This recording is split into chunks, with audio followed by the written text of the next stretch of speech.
Oh mate, I have literally been desperate to share this collaboration project we've been working on for the last couple of years, and finally the time has come.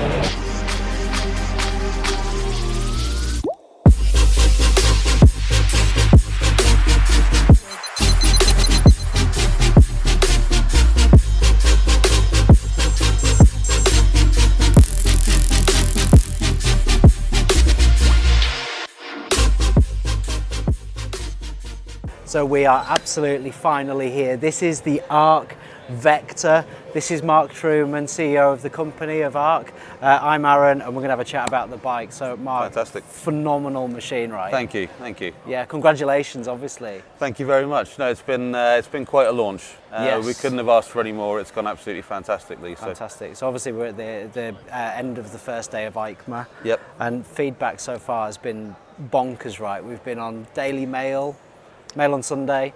We've been on the Sun newspaper. Yeah, the Independent, Fox News in the States, the Metro. It's just gone crazy. I mean, I say it's more than we could have hoped for, to be honest. Yeah, absolutely. And obviously, to get to this point, you know, when we first met a few years ago, well, it was 2 years ago, right? Yes. Part of Jaguar, and it was a super exciting project, you know, in its infancy, and now it's turned out into something that I just can't believe I'm looking at, really, which is just a phenomenal looking machine. Yeah, I mean, it's been a long time in the making. Yeah. You know, I mean, I think we calculated it was about 50,000 man hours has gone into this. Yeah, you know, since we met. So it's been a massive job to get it where it is. Yeah. The project's just come forward in, you know, absolute leaps and bounds. And we're incredibly proud to have been able to develop it along with our partners, such as you and the other guys that have been involved. There's been quite a bit of talk today, and you know, when I read about the press release and stuff about the team that has gone behind making this bike, you know, and there's sort of talks about Avengers Assemble and all that kind of stuff. Yeah. But I've spent the day kind of chewing the fat with a lot of the engineers who have been involved in this, and some actually really serious guys behind the project, and everyone to a man has been sort of super proud of what they've been able to achieve with this bike. Absolutely, we wanted, you know, the right kind of people, and you know, the people have really been handpicked. Yeah. For people that we know, they really know what they do, but they're also people that were willing to tear up the rule book and throw it away and go, okay, well, knowing what we know, but let's have a look at this now from a blank piece of paper. Mm-hmm. And you know, we've had guys from Formula One, you know, MotoGP, you know, top-end automotive, luxury cars, as well as the traditional sort of motorcycle brands, all collaborating on this. Sure. But if there's one thing that combines them, it's that mindset. You know, that mindset to be able to say, do you know what, you know, let's start with a blank piece of paper and see what we can do. Fantastic. So, you know, tell us a little bit about the bike, if you wouldn't mind, Mark. No, absolutely. So, I mean, the main thing about this bike here really is the monocoque construction. Okay. So the bike has no chassis. Okay. The battery is the chassis. It's also the aesthetic A surface, you know, that you can see. Fantastic. So give us a couple of the main specs of the bike, if you wouldn't mind, Mark. So 220 kilos. Okay. 16.8 kilowatt hours, which gives you a range of a realistic range of 200 miles. Yeah. And in terms of power?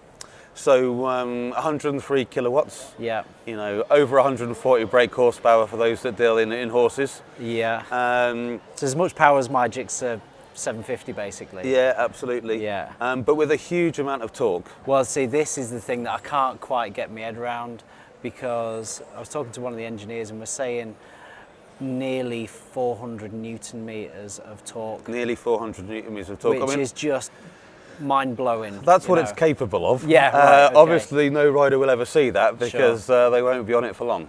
Yeah. But you know, that is essentially the capability of the machine, but it will be traction control limited. But you won't be able to take off from the lights much quicker, that's for sure. No, absolutely, and I suppose you know, that's totally different to a combustion engine, right? You got no petrol-powered motorbike that's going to deliver power in that type of way. No, well, that's it. I mean, you know, when you think about a petrol engine bike, you have a power and a torque curve. So although they have, you know, very good power and very good torque, you know, it's only at the peak. Right? It's only at the peak of that curve. Yes. You know, but literally from 1 RPM, it's pretty much, you know, a flat I was going to say torque curve, but it's not a curve. Yeah, it's a torque line. Yeah. Well, so that sort of leads us on to the next real innovation with this bike, I suppose, because the power delivery is going to be so different, to a regular bike, and we've managed to innovate with the HMI, the human machine interface, and there's something totally different about the Arc Vector and how it sort of interacts with the user, right? When we first rode electric bikes, we found that there is a lack of feedback that we're used to. Sure. There's no gear changes, there's no surges in deceleration, no noise, no vibrations. We wanted to try and find a new language, for riders of electric bikes to get some of that feeling back. And the idea initially was a performance benefit, something that would make it quicker. Yeah. But we've obviously found that there are a huge amount of other things that we can do with that system. So there's urban mode where we're able to, give, ARAS, advanced rider assist systems, notifications, so blind spot monitoring, forward collision. The jacket will give you a shake literally if a car pulls out in front of you, so that just to make you aware that something's happening in front of you. You might get a tap on the back, which rises up your back the closer the car gets in a blind spot monitoring situation. Wow, super clever stuff. Yeah. So obviously at Knox we've been collaborating with Arc on the armour system and really housing that HMI unit and the way that the haptics work, right? Yeah, that's it. I mean, collaborating with Knox was a was a natural choice for us. With that reputation in safety, but also style. A fantastic British brand, that's known globally. It would have been, silly of us to try and, do the same, to do that ourselves. Yeah. So working with Knox to develop this system and add the intelligence to it really seemed like the right thing to do. And I think between us, we've come up with a really fantastic offering. Totally agree, and certainly every product that we're going to be making as part of the bike is going to have the armour jacket. It's going to have the outer jacket included in it.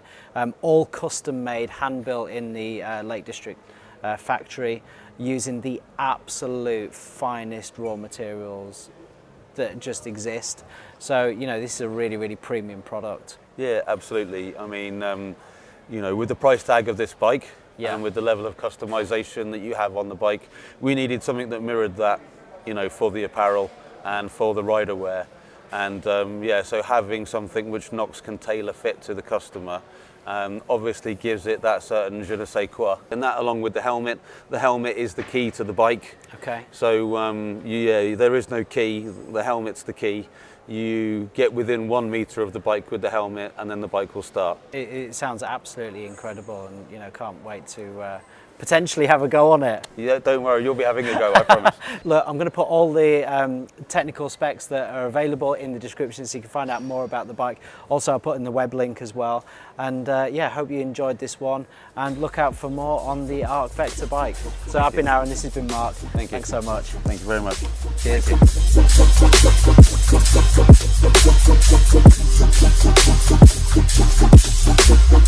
Cheers.